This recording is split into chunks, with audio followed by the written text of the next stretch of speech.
What's up, it's Liam, and in just a few days I'll be traveling again. This time I'm going to London. I'm really excited to go back there again. I've been there a couple times and I really like the city. Since I'm traveling again, I thought it would be cool to make a video about what kind of gear I'm taking and how I'm taking it on the plane, stuff like that. So let's get right into it.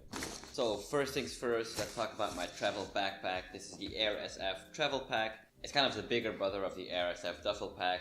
I have that one as well for when I don't take that much or just for like daily trips. But when I'm really going out and traveling, I will usually use this bag. It's quite a bit bigger and it kind of opens like a suitcase, so you have like a very big compartment over here. So yeah, this usually fits all my stuff and I can really trust this bag because it's made so well and so rugged. Now apart from my main backpack, I'll also travel with a smaller like day pack. This is the Peak Design Sling bag or something like that.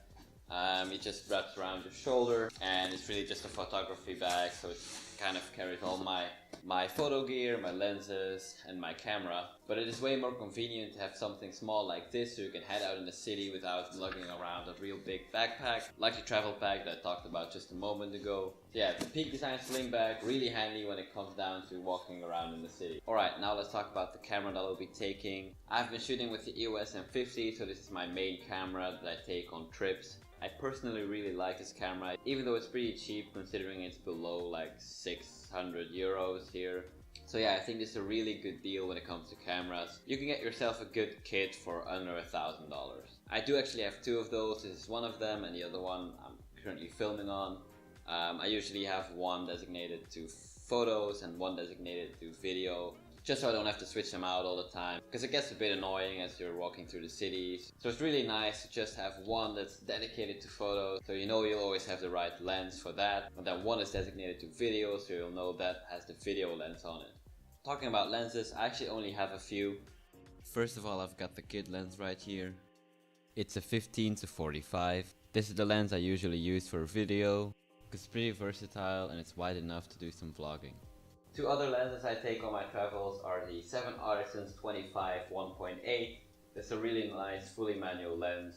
It's well built and it's really small, and it can get some really nice relatively wide shots. I really like this lens and it only cost me like 100 euros.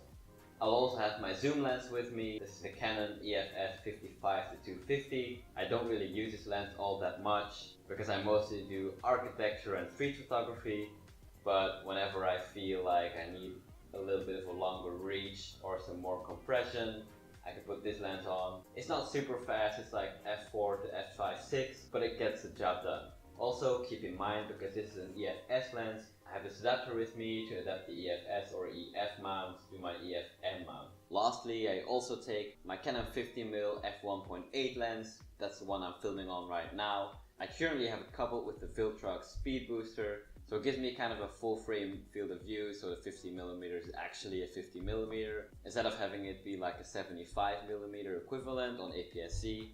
But yeah, I really like this lens, so you can get some really nice results, and that one is usually on my photo camera. Now when it comes to video, the EOS M50 is really good, but it doesn't have image stabilization. There is image stabilization in the 15-45 kit lens, but sometimes that's just not enough and I just don't have that stable hand. Especially when it comes to video or when we're walking, stuff like that. It can get really shaky, so I will always have my gimbal with me. This is the Zhiyun Crane M. It only carries like 650 grams or so, but for this camera that's more than enough. And I will also have this microphone on here. It's actually a Boya BY-MM1. It's very similar to the Rode Video Micro. It gets some really good results for the price. It's also like 50 euros or something. I also have a SmallRig handle on here for more low down shots when I want to get those. And that about wraps up my video gear. Something else I will always take when I'm traveling is obviously a laptop, so I can edit my photos, review them, and just do some other work or other stuff. And my laptop of choice would be the Dell XPS 15.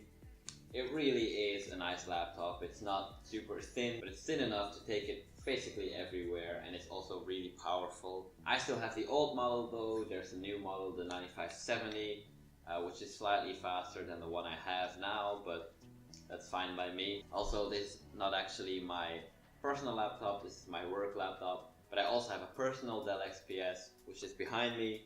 but I'm recording audio on that right now. Some smaller stuff I will generally have with me is a power bank. This is just some cheap power bank I got in New York City. It has surfing pretty well. I think it's like 10,000 milliamps. Nothing special about this, but it works. I will also have extra batteries for my Canons because these M50s don't really last all that long. And I have a hard drive with me so I can dump video footage and stuff like that. Then I will also have this Manfrotto Pixi tripod with me. It's a really versatile little tripod. It's really nice and light, but it's still pretty sturdy. I really like this tripod and it served me well so far. I will also carry a few filters for my camera. This is a variable ND filter right here. Not exactly sure what brand this is, but it works.